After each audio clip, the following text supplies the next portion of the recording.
Easy and tasty chicken ভর্তার এই রেসিপিটা বানানোর জন্য প্রথমেই চিকেন ব্রেস্টটাকে ছোট ছোট করে কেটে নিতে হবে।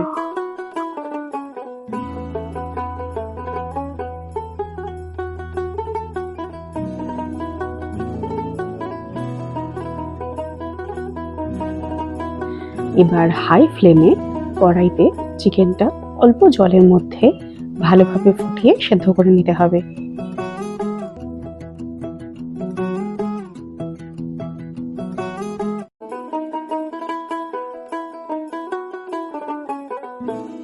চিকেন ভালোভাবে সেদ্ধ হয়ে গেলে আমরা এই সেদ্ধ চিকেন থেকে স্টকটা আলাদা করে নিব।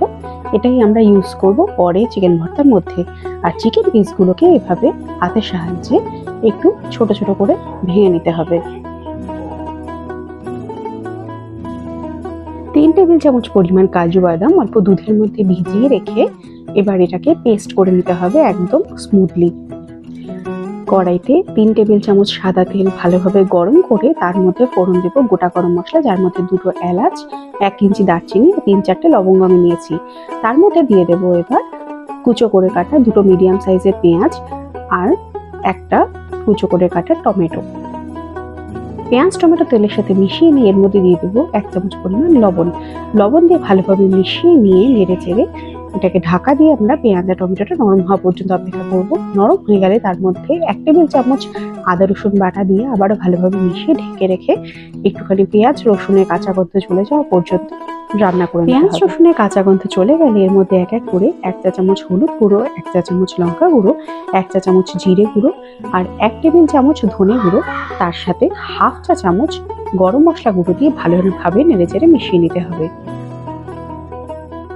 মশলাগুলো ভালোভাবে মিশিয়ে নিয়ে এর মধ্যে আগে থেকে বেটে রাখা কাজু বাদাম পেস্টটা দিয়ে আবারও ভালোভাবে মিশিয়ে নিয়ে ঢাকা দিয়ে তেল ছেড়ে আসা পর্যন্ত কষাতে হবে।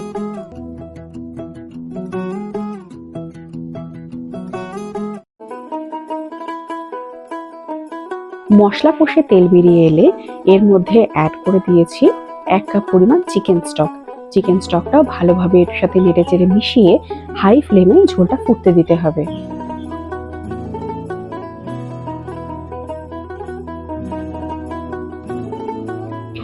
ঝোল ফুটে উঠলে এর মধ্যে দিয়ে দেব আগে থেকে টুকরো করে রাখা চিকেন পিসগুলো আর তার সাথে 4টে ডিমের কুসুম সেদ্ধ করে নিয়েছিলাম। ডিমগুলো সাদা অংশটা আমি রেখে দিয়েছি, পরে ব্যবহার করব।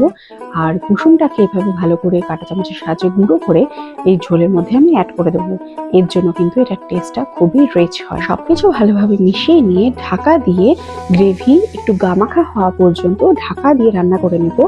গ্রেভি গামাখা হয়ে গেলে এবার এর মধ্যে আগে থেকে সেদ্ধ করে রাখা ডিমের সাদা অংশটা পাতলা পাতলা করে কেটে সেটা মিশিয়ে নামিয়ে নিলেই রেডি টেস্টি ইয়াম্মি চিকেন ভর্তা।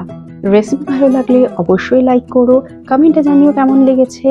And if you are new to my channel, then do subscribe and share to those who love to eat tasty food. By the way, রুমালি রুটির সাথে এই চিকেন ভর্তাটা খেতে কিন্তু অসাধারণ লাগে।